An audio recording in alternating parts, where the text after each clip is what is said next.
Hello my lovelies, welcome back. I am Rebecca Markelv, and today I want to talk about why I started social media and what it's been doing for me and how it's been affecting me. So for those who are new to seeing me and seeing my content, hi, welcome, come join the party.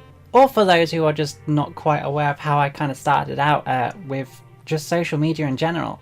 I probably started social media pretty much around the time I started coming out. Unless we include the time where I was actually a gaming channel on YouTube on another channel and making content since I was 18? Somewhere abouts. But I would say an official point of when I really took to social media was on Instagram when I first started coming out. I can't even remember when that was. I can always check. Let me check. Internet is really being sucky today. Internet is really sucking so badly that I haven't even reached the bottom because it's not loading. The 5th of January 2018 is when I posted my very first post. So 3 years ago. So that was when I started first posting, and the reason why I posted that picture on Instagram was to basically keep a journal of my journey. The very first picture of myself where it all first started, where I talked to my friend, and my friend's a makeup artist and all that stuff. And she did my makeup to make me feel more euphoric and build up on that euphoria and made me feel good. That I wanted to take a picture and keep it. And basically, the more and more I did it, the more I started adding to this collection on Instagram, where I then start creating a diary, a photo diary of my journey. And I want it there because I want to look back at it as I grow.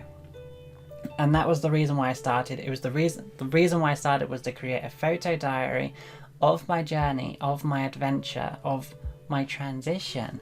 And that was it.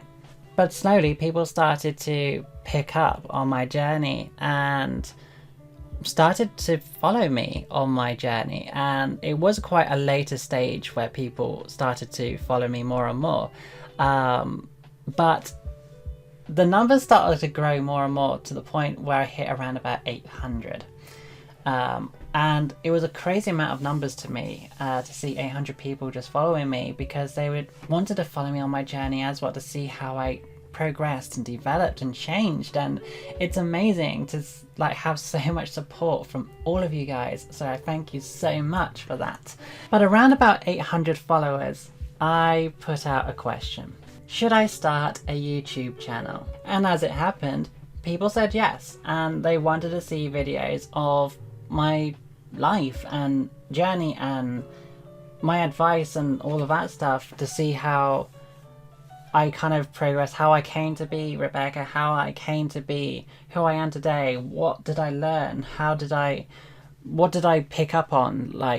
What are my views on certain things? And all these kinds of ideas of helping others as well. I wanted to also be there as a person who can be reflected on by others who are looking for influence, motivation, inspiration. Because I do remember myself when I was really confused. I was so unsure. I wasn't sure if what I was feeling was right, if it was normal, if it was okay to feel the way I did when I was experiencing serious depression and maddening thoughts, and feeling this sense of loneliness and anxiety from the cause of dysphoria. I started looking at YouTube videos of other people and working out whether this was the right step for me.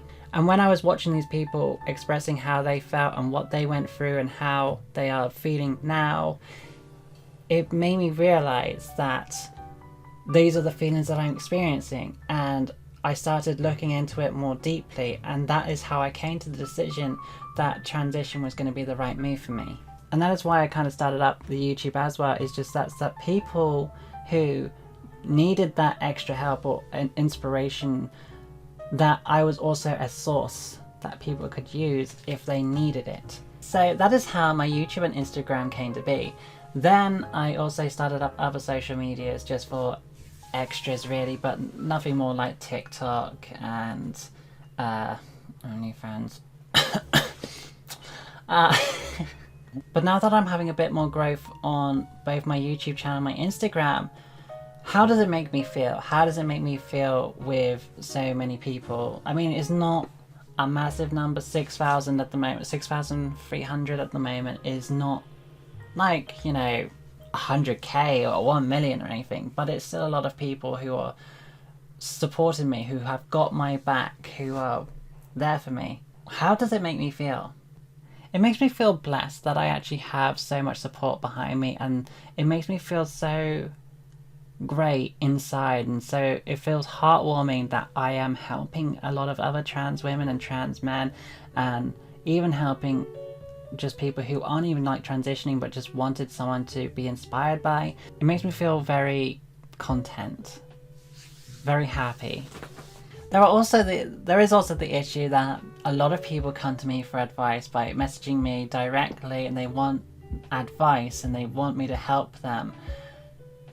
And at the end of the day, I can only do so much. I know how it feels to be one of those people who reach out to someone else asking for advice and guidance, but I haven't got all the answers, and it's very pressuring sometimes when people want me to help them and I just don't have the energy to keep doing it because I get so many of them. And I remember being one of those people. I remember reaching out to someone and they messaged me very kindly and helped me out for a good portion of it, and then I realized that I kept messaging so much that I was probably becoming more of a nuisance than, you know, a friend looking for advice. See, at the end of the day, I'm not a counsellor, I'm not a therapist. They weren't my counsellor or therapist. But I kept asking them these questions that probably got a bit more invasive and a bit more demanding and pressuring, that it was probably too much of an annoyance that they probably would ignore me now, probably. But you know, we learn from these mistakes, and I've picked up on that. And I also understand how it feels to be on the receiving end now. But this is why I do these videos and stuff as well, because at least then I can interact in some way and give my viewpoints. If people have questions for me, they would like me to answer them, please do comment below, and I will try and answer it in another video if you like. I do live streams on Instagram to communicate with those who want advice and help. I do live streams on YouTube as well as my gaming channel now, to also be there for interaction and questions if you need answers, because I can answer more easily these sort of questions rather than texting, you know, 100 different people. I can just say to everyone. Another feeling I do experience from having a bigger following is that I feel this pressure. And it's not like a pressure like, oh, I've got to upload and post content as quickly as possible all the time. Although that was an experience I had with my YouTube, having to upload as much as possible because I didn't want to let you guys down. But putting out content on my Instagram, one of the things I always did about my Instagram is that it was my journey, my journal, how I felt. So it would contain many moments of where I was happy to express myself and be me. But I also expressed my down points, my low points, my saddest points, my depressions, my anxiety. And the more people that started to follow me, the more I felt like I shouldn't post this because I feel like I'd be attention seeking or something. And that's something I still try to keep doing, that I still try to post my down points because that's what I'm about. This is, after all, my photo diary, my journey to look back upon, to see when I was at my low points. What happened then? What happened on this day? Oh yeah, I remember I went through that moment of sheer depression because of this and that.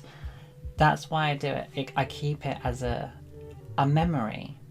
But I do feel a bit of a pressure from it, and I think I need to feel less pressured about it. But I still do post my content like that. I still post what I feel, and yeah, maybe a year from now I'll have like 20,000 followers on Instagram and 10,000 like subscribers or something like that. So hi future me, am I right? Am I right? Tell me.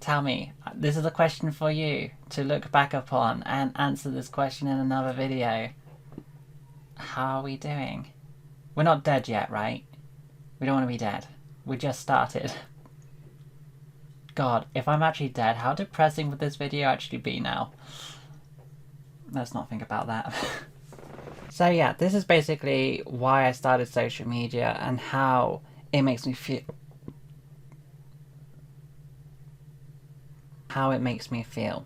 I think I'm going to call it a video there because I don't know if I got much more to say other than if you do want to reach out to me, by all means don't fear to write down a comment below just to reach out, because I am most likely going to see those comments. But yeah, otherwise, I've been Rebecca Markelv, and I shall see you in the next video. Take care of yourself.